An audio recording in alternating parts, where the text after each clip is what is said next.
Hi everyone! So if the lighting looks a little different, it's because I'm kind of on my way to adjusting the lighting. So previously everything was on tripods, but now I'm trying to get clamps so that I can pull the lights closer to my face. I did get a lot of comments on my previous video agreeing with me that I really need to try the reverse cat eye with better quality eyeshadows and just different materials, different colors, and I've really been wanting to do that, so I figured that we would go ahead and do that. And so I had one comment saying that the Club Nebula would be really great for that, which I totally agree with. I think what I really have been wanting to do all along is just use Mothership I, which is one of my favorite Mothership palettes. So we're gonna try that today. We're gonna make like a real cat eye, like it's gonna not look as bad as the other one.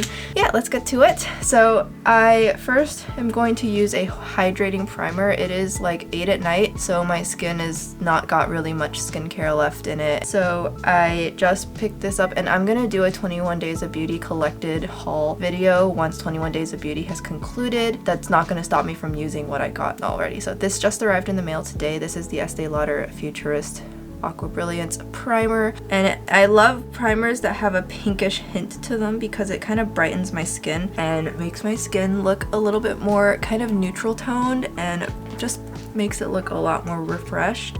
Sometimes my skin can look just ridiculously green, so the pink really helps to kind of neutralize that. I definitely love how this feels on the skin. Feels really nice. I don't feel like it made my skin look any different. It does make the pores on this part of my face look better looking at it in a mirror, but it's definitely more of just a hydrating primer, and I love that it brightened up my inner part of my face a little bit. So obviously it's not a review. Don't ever take these things as a review unless I say it's a video where I'm talking about stuff I like. And I'm gonna go in with my Jaclyn under eye primer. You guys know I love this.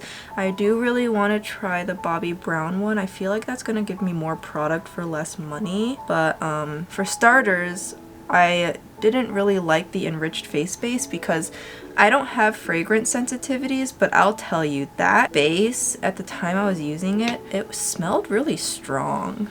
I don't know if the eye base is gonna smell the same, so I'm gonna have to like look at it in Nordstrom first before I decide to try it. I would use a pore filling mattifying primer on the tip of my nose, but it's 8. This makeup's coming off like as soon as the video is done, so I don't need to do that. So I really wanted to try this Power Fabric Foundation. Shade 2 is my shade for Luminous Silk, so when Giorgio Armani, they had a sale and these were like absurdly just unreal cheap, so I bought both the Designer Lift and Power Fabric in shade 2, but I feel compared, now see, look, this is Luminous Silk and this is just the mini, so compare this to mini Luminous Silk. Compare the two. It might just be because this is frosted and this is not, but it feels like this is much lighter, so I'm worried these are gonna be dark. Whatever. Shade 1 definitely would have been too pink, so it's not like I really had any other choice. So I'm gonna try the Power Fabric Foundation. If it's too dark, I'll just use a light concealer and we'll fix it. Okay, so yeah, I think it should be okay. It's probably gonna be one of those shades where it technically matches me, but I don't like how yellow or how tan it makes me look. It's probably gonna be one of those shades. I generally prefer to go about half a shade up from my normal skin tone because I feel like it helps me look a lot less orange. So we'll see about this one. Well, as I'm blending it out, it actually is beginning to look more true to my skin tone. As a big old glob, it looked darker, but then when I spread it out, it suddenly kind of became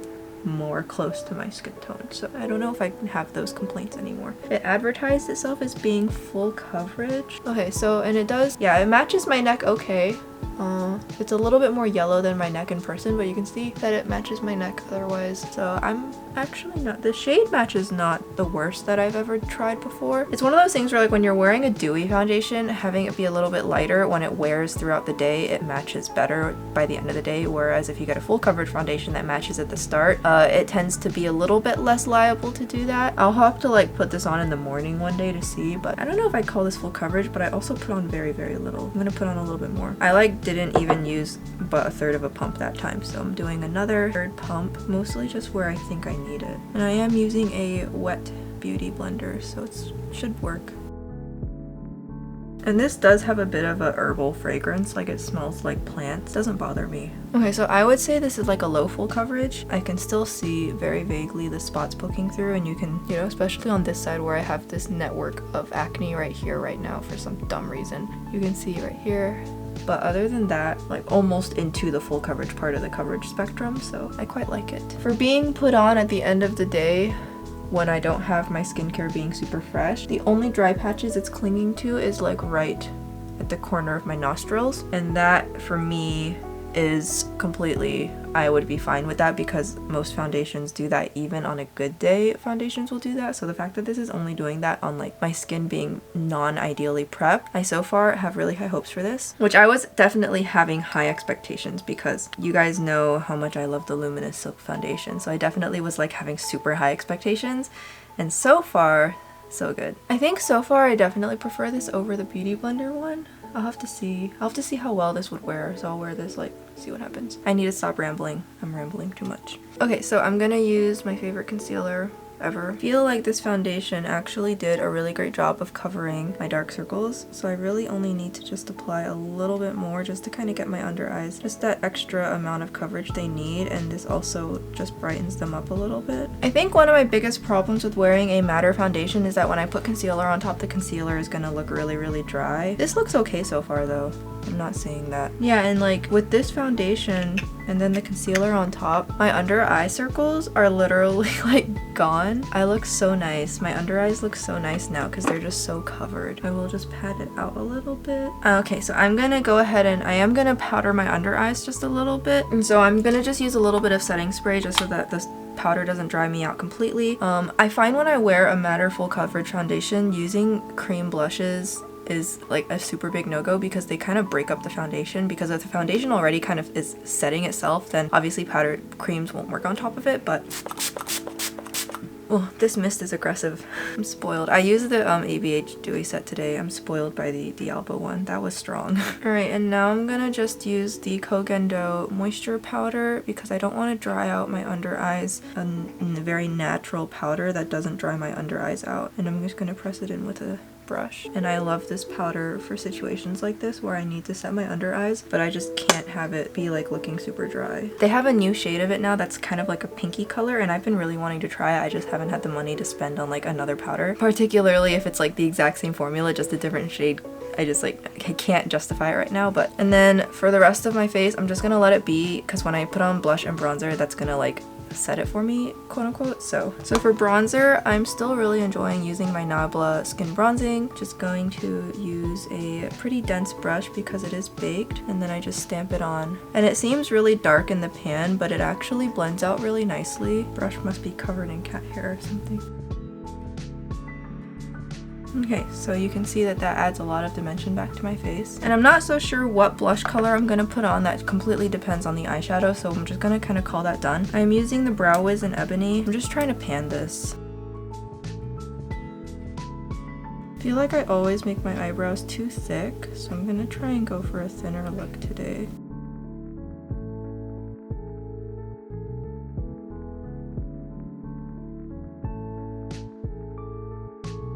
Alright, so I'm gonna take the brow blade, ink stain side, and we're gonna work on the head of the brow. And yeah, the ink stain on blackout, I feel like it's just ever so slightly too dark, so the hair-like strokes come out looking really artificial. I'm gonna kind of prime my lower lash line with this shade here, and we're just gonna use that just to kind of add some dimension. And I am gonna work on the upper lash line a little bit too. We're just gonna kind of throw a matte up there. What I'm kind of thinking would be better is if I just had some sort of topper on my upper lash line, so no dark eyeshadow up there, just like a topper. So I'm just sticking this eyeshadow where I plan on putting the reverse cat eye and the wing, so it'll just kind of be the priming shadow for the look. I'm using this to really just map out where I want everything to go. And I am gonna kind of do the thing where after I go in with black, I will blend it out using the other shadows, so I don't need this to be at full opacity yet because I will be probably revisiting this shade later. So you can kind of see a very slight effect of the eyeshadow already kind of trying to lift my eyes, which is nice. Okay, so now we're gonna get to work. I'm now going to go in with this pitch black shade here. This is like, I think, my favorite black in my entire collection. I can't really think of a black I like more than this. I feel like I've never had a black that's this easy to work with. I'm gonna start stamping it. And because it's so precise and it doesn't fall all over the place, I can definitely keep it really tight and precise where I'm putting it. This is something I could not do with that ColourPop palette. That ColourPop palette, I tried to be precise and I felt like the shade just went everywhere. I mean, you guys saw the fallout. This totally does not have that problem. And now instead of following all the way to my inner corner, because of the droopy shape of my eyes, I'm actually going to fake where my inner corner is. I'm going to leave a space. And you guys have seen me do this before. See that gap I'm leaving there? This fakes where my lower corner is, and what you do is you just place a really bright eyeshadow in that gap, and now you can make the appearance of your eyes being more angled. Okay, now we're gonna work on the wing. And now I know what angle of wing I like best. If you don't, you're definitely gonna want to fiddle around with it. And now most people don't do much on their upper lash line, they just connect it at the very edge. Monolids don't work that way, so you are gonna have to go a little bit further in, and kind of that way you can build it thicker so that it can be seen. Otherwise it's just not gonna look right at all. You do have to kind of go further in so that you have that chance to build up the thickness. So you see how thick I'm building that, so that when my eyes are open you can see the effect. And this is already such a graphic look. Your eyes having a thick amount of eyeshadow on the upper lash line, it's really not going to impact the look at all, trust me, you'll be fine. And that's really the gist of it. Now all that's left to do is to just kind of build up the saturation, blend it out with other eyeshadows, finish up the other eye up to that stage, just so that I can try my best to make everything symmetrical. And I feel like I never get the angles right. See like how the angles are off, but...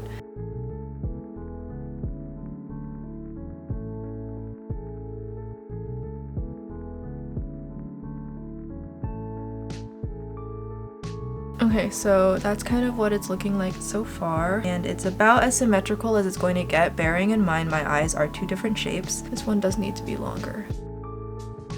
Alright, so there we go. So it's looking a little crazy right now, but we're gonna fix that. So now I'm gonna go back in with like a teeny tiny pencil brush, and I'm going to blend these out. The shade right here, this gray one, and we're gonna kind of just work on blending this out. And be very, very careful to try not to smoke it out too far. And I'm just really blending out these edges.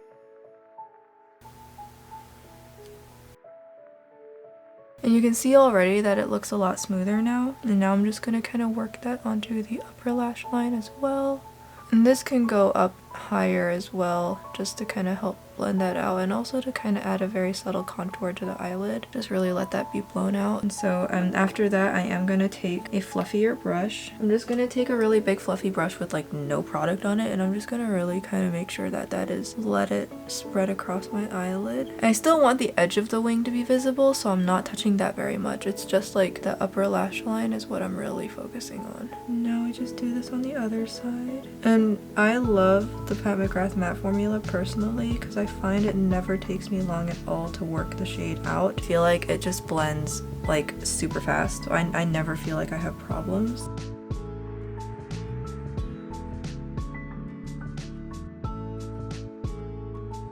Okay, so this eye is a little bit messier, so I am just gonna really blend out that eyelid. Okay, and that is how it's looking so far. So now I am gonna go back in with the black, and I am just gonna touch up the wing, and we're just gonna darken that up one last time to make sure it's super, super dark. Now it should be noted that if you want a more like classic looking reverse cat eye, you can definitely shorten the wings pretty dramatically. I just like long wings,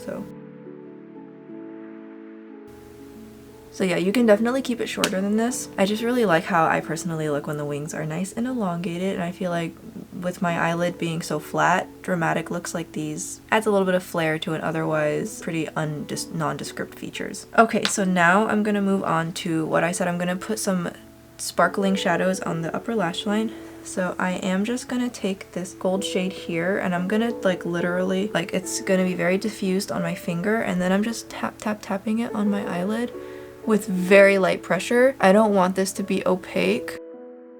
I don't want it to look like I put on a solid opaque shadow. I'm just tapping it over, and then I'm gonna take my other finger, which has no product on it, so that I can evenly distribute the pigment, because you can it's kind of unevenly distributed when I lay it down. You can kind of see where my fingerprints are basically. It's really subtle. These shadows can totally be really extreme, but my favorite use for them is actually to tone them down a little bit. I have a cat sleeping by my feet, and Matcha is a mackerel tabby, so whenever she's sleeping from certain angles, it looks like I have like a multi-grain bread. She's really cute. Okay, so I'm just gonna leave the eyelids looking like that. And now for the inner corner highlight, I'm gonna be taking the smallest brush I have that's not dirty. I literally have cats just like all around me. I'm gonna like get a photo of it or something. It's really cute. Hold on. Okay. I got distracted, but I'm now gonna take this shade here and I'm gonna put that on the inner corner where I have that gap, right where I have that open space, and then I do kind of blend it in just a little bit. This is totally just a drag technique. I know drag queens do this, but it works just fine if you use it too. Okay, so I had the shimmer shadow, and so now you can really see the kind of, it's not really an illusion, you know, but it just lends an interesting aspect to my eyes that I personally think looks good on me. And now I'm going to go ahead and also just use that on my inner corners as an inner corner highlight. So that's just gonna go right here. And again, to match the rest of the upper lash line, I'm not doing anything too terribly impactful. Mochi just deflated. He does this a lot. Because I film so often at the end of the day instead of the morning, just because my mornings are always so busy, it's actually quite nice filming upstairs because that's where all the cats like to sleep at the end of the day, and now I'm like surrounded by sleeping cats. It's kind of nice. This is what it is looking like. I still think it could be better. I could really capitalize on the cat shape a little bit more, so I'm gonna try this again, but I really want to try shortening the wing and also doing what other people can do, not epicanthic fold eyes where they can actually draw that inner corner thing. I really want to see if I can pull that off. I'm like convinced it's possible, so I'm gonna try that next time and see what happens, but for now this is what we have and it looks really nice. So I am going to use my current new favorite liquid liner ever, the Urban Decay Perversion. It's like so good, and it's brush tip too, and I'm gonna use this to really just make sure that the wing is like super dark. I'm literally just using this for the wing part, so it's just to make sure that the wing is like super black. It is such a nice brush. It's not as soft feeling as the Flow Flushy ones, but you can't get those anymore, so it looks so nice. I am gonna do my eyelashes off camera just to save some time. I've already been rambling for long enough, and I'll be right back. Alright, so my lashes are done. I just did mascara. I just was not feeling false lashes today, which false lashes always make an eye look better. As you can see, my lashes here turned out way better looking than my lashes here. These just didn't quite want to curl, so they look really short compared to these lashes here, which is fine. So we're gonna move on to blush. So I feel like when I have like a reverse cat eye look, I want to keep my blush higher up too, because my eyes are so dramatically having these angles that the blush kind of wants to fit with that angle, if that makes any sense. I think this will be good. This is a Peiliee Pure Blush Sunshine Cheek in the shade 01 Calm Pink. I mean, I have like so many blushes, it's always kind of a trip picking one, so I think this should work. So I'm just tucking that blush right underneath this eyeliner, and so one thing I want to try when I have the proper colors is I want to try a really heavy blush look that uses this kind of line, and then below that is all just like blush, if you can kind of imagine what I'm saying. And I love the soft pigmentation that Korean blushes have. It really lets you take your time to build it up to what you want. I love putting blush higher up on my face personally. I think it makes me look pretty good, so. Oh, and also the pan has a little smiley face on it. Isn't that the cutest thing ever? Oh my gosh. And lastly, what is this look without a little bit of highlighter? And the perfect shade for that is definitely going to be from this Dior palette. This shade right here is going to be perfect. Using my usual, I don't know why Laura Lee says this is an eye brush, because it's not, brush, which I totally was eyeing her new brush set, but then I just saw on her Instagram stories it sold out, and I was like, which as of the day I'm filming this, it's something called Afterpay Day. I don't know what the point of more sales, I guess, and there's so many things I'm tempted to get, but I cannot. I really want to get those Huda Beauty Wild Obsessions. I've literally never felt this excited in a long time by eyeshadow palettes. I think this is the most excited I've been all year, but I haven't gotten them yet. But I think I might pull the trigger because it's 20% off. And I especially wanted the tiger one because I call my little matcha tiger cha because she has the little tabby tiger stripes and she has a tiger print harness and she's real cute, you know? And I just really want to get that tiger palette for her. I know, bad decisions. I like shouldn't be doing retail therapy, but also let me be stupid, I guess. Like, I tell myself all this money I could use to buy cute clothes or something, but then I'm like, wait, am I even wearing any cute clothes? Like, I bought a couple cute clothes over the summer, and did I ever wear them? Did I ever make posts about them? Did I ever take photos of myself in them? No, I didn't. I could buy more clothes that I would never ever wear, I guess, but so I was just like, oh, just buy more makeup, whatever, who cares? Okay, so that is the highlighter on. I still don't go too crazy because, you know, when it's summer, the summer is gonna highlight my face for me. I love that Dior palette. It's a shame it's not available anymore.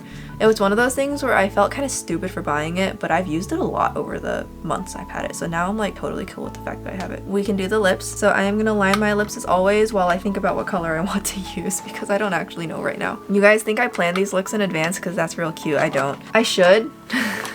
A real YouTuber would. Like, I bet Lisa Eldridge and Hung Van Gogh do, and their looks are like 50 billion times better than mine, which, speaking of, I really want to do a video series, and this is partially just because I'm unoriginal and stupid. I really want to do a video series where I kind of like copy some of their tutorials, so if you guys want me to copy any of them, just like send them over to me and I'll like adapt them for monolids. I'm using the ColourPop one today. I just sharpened it. I like it, so why not? Honestly, I think their lippy pencil formula is pretty underrated, honestly. It's actually super good. I also really want those M Cosmetics single shadows. I just cannot believe she actually had the audacity to price them at 20 bucks each. Like, sus. But I want them anyway, so who's the real clown here? My lips are lined, and I know it looks like so dumb, but then when I put the lip color on, it's fine. Trust me, don't worry. So I think it would be really cool to use maybe a little bit more of a bold lip. That was a thought anyway. So I like really need to try out this color I got from MAC, but I feel like it's too warm. You think? Actually, for a second I thought I got the orange one. I did not. I got the shade It's All Me. I'm gonna try it. If I don't like it, we'll just paint over it. Okay, I'm gonna wipe some of it off though. It's a little bit too much. Oh no, this is good. This is good. I like this. I don't know why I wanted to try this formula. I just did. Again, I got this during the Ulta 10x points promotion, so.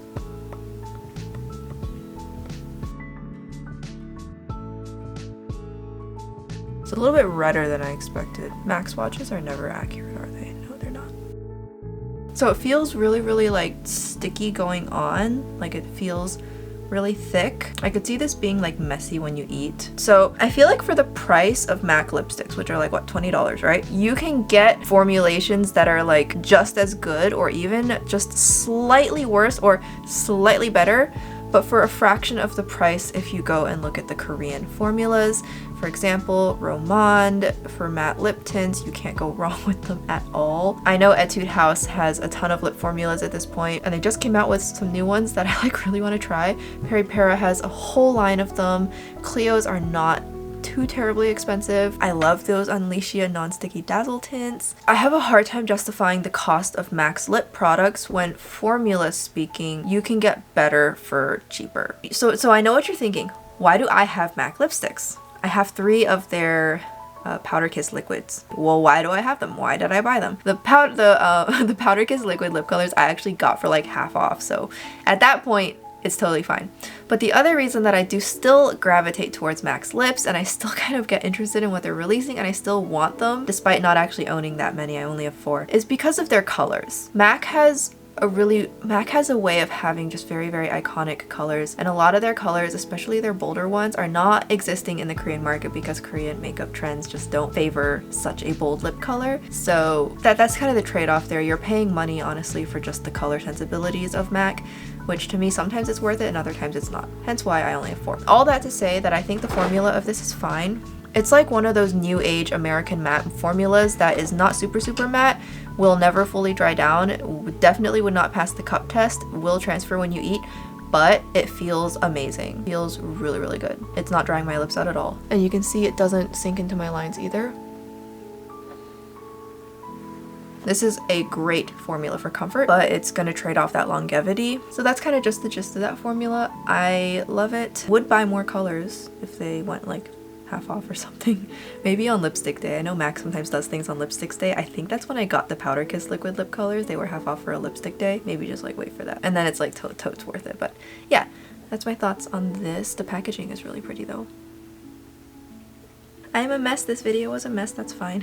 So I hope you guys enjoyed this look. I'll take down my bangs really quick so you guys can see it with my hair, which I just washed my hair yesterday, so I really should just take my whole hair down, but I'm lazy. It's almost 9, so. With bangs, this is what the look would look like, and you guys know I love how I look with bangs. I feel like it makes my face look a lot shorter and it makes my forehead look a little bit bigger. So this is what it would look like. Looks really nice, right? Say hello to Miso. He is having a grand old time being silly. Next to a Squishmallow I paid way too much for. Hello Miso Butt. I see you Miso Butt. You are very cute. The vent blows air. It's behind the shelf. The vent blows air. The cats for some reason like to stick their faces in front of it. So yeah, I hope you guys enjoyed this look. I love this reverse cat eye so much more than the first one I did. I will do another one. I'm gonna have 2 reverse cat eye videos going up. I'll see you guys in the next video. Bye!